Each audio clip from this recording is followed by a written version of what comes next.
Theodore. He's a tugboat and a friendly tugboat too. A friendly tugboat too. Oh, Theodore likes to do the things that friendly tugboats do.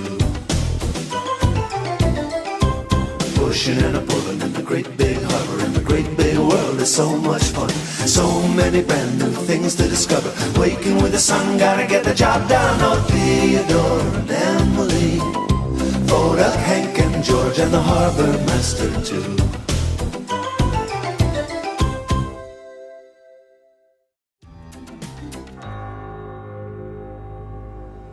The old town clock on Citadel Hill tolled midnight. Somewhere, a lone Canadian goose cried its haunting cry, flying south ahead of the icy winds of winter. The tugs were sound asleep at the Great Ocean Tug and Salvage Company dock. The water was getting chillier, and they snuggled together for warmth.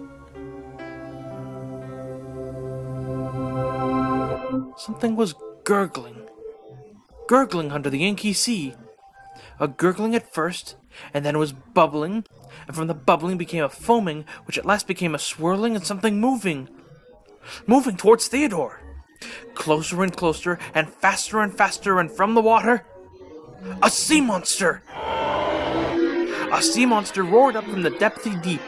It had googly eyes and big batty wings to carry a tug down to its sea monster lair, far, far beneath the waves. Theodore gasped out loud. It woke Emily. Sea monster!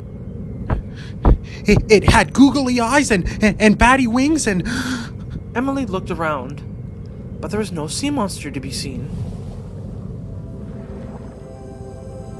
It was only a dream, Theodore. A dream? Dreams aren't real. Like when we pretend to bump pirates. Well, we never see pirates, but I did see the sea monster right there. I don't think sea monsters are real. You could get Theodore to ask his friends at the Oceanic Institute if there are any sea monsters. Theodore decided he would ask Theodore in the morning. But that night, he couldn't get to sleep. He was sure the sea monster was out there, and he was sure it would come again. Just then, Theodore heard an odd sound. He saw that George was giggling, but he was fast asleep. Now wasn't that strange, Theodore thought. The next morning, Theodore and Theodore went to the Oceanic Institute to find out about sea monsters. Rebecca, the research vessel, knew everything about the seven seas. They found Rebecca floating in her dock. Rebecca, are there any sea monsters? Well, replied Rebecca after she had thought about it. Sometimes we think we see monsters, but they turn out to be funny kinds of fish. Our research shows that our harbor is sea monster free. Well, that's that. Nothing to worry about. Nothing at all, replied Theodore, and they floated for home. Theodore was thinking. Do you think the googly eyes could have been old bumpers floating on the water? But what about the batty wings? Later that same day, a hammering and a clattering and even a crashing sound could be heard coming from the Great Ocean Tug and Salvage Company dock. Theodore came by towing a big snaky piece of driftwood beside him.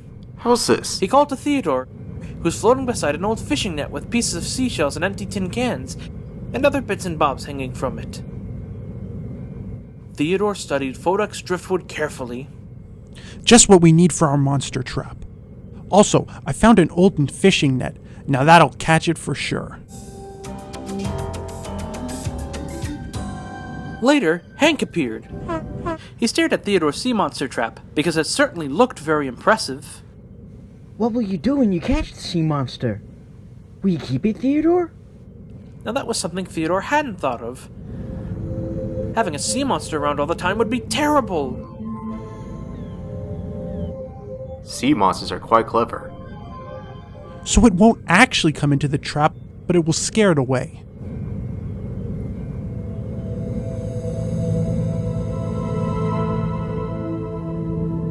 That night, the sun sailed over the edge of the ocean, and soon the harbor was dark. Theodore settled into his place at the dock beside his sea monster trap.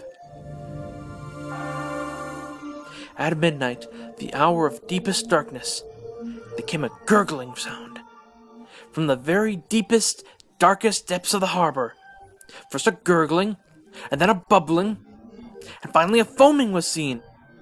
And from the foaming came a swirling, and from the swirling, something rising. It was rising, and it was rising from the water. And from the water came the monster, and from its mouth an anchor dangled from the tug it had been dining. Then a voice came calling for him, calling, "Theodore, Theodore." Theodore, wake up! It was Emily. She was calling his name and nudging him awake. Theodore looked fearfully around for the sea monster, but it had disappeared again. The next morning, Theodore and Emily were hard at work, taking the Gloria Cornwallis filled with wheat to the grain elevators. I must get the wheat to the grain elevators. Theodore said to himself slowly. He was very, very tired. He hadn't been able to sleep on account of the sea monster. He wished he could have a little nap right then and there. Theodore's eyes began to get heavy, as if he was going to go to sleep. Theodore, mind your course! It was Petra, the pilot boat. Theodore saw that his end of the ship was heading right towards my office. Quickly, he set himself right and apologized to Gloria. Oh, sorry, Gloria. Ships don't like bumping of any kind at all. It can hurt their hulls. But soon, Theodore's eyelids felt like they had little anchors on their ends, pulling them down. And he began drifting off again. Theodore drifted right into the ship and gave her a big bump.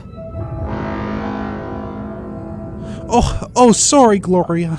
He apologized again.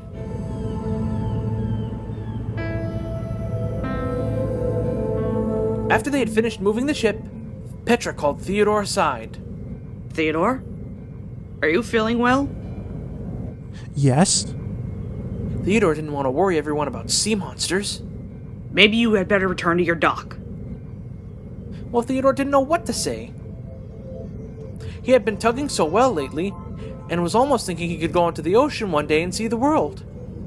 But now, he wouldn't even be allowed to leave his dock.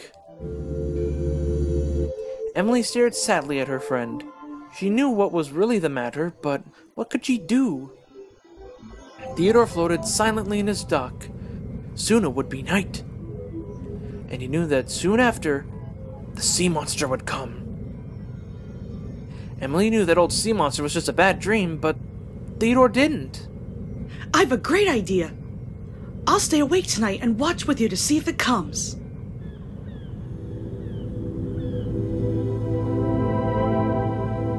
With Emily safely watching out beside him, Theodore was soon sound asleep.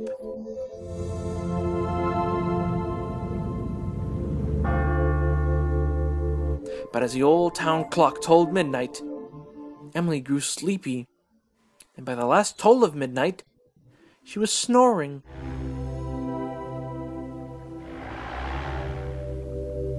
After the snoring came a gurgling sound, and then a foaming. A foaming on the sea was growing, until finally there was a swirling, and then the monster came a-calling.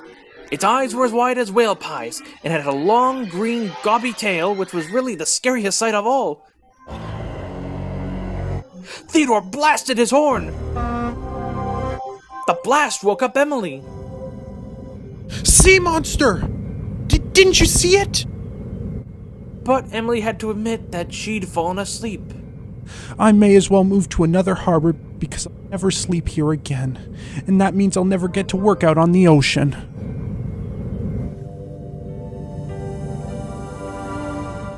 Emily stared at her unhappy friend. Then she heard a strange sound and saw that it was George, who was fast asleep, and once again was giggling. How strange indeed.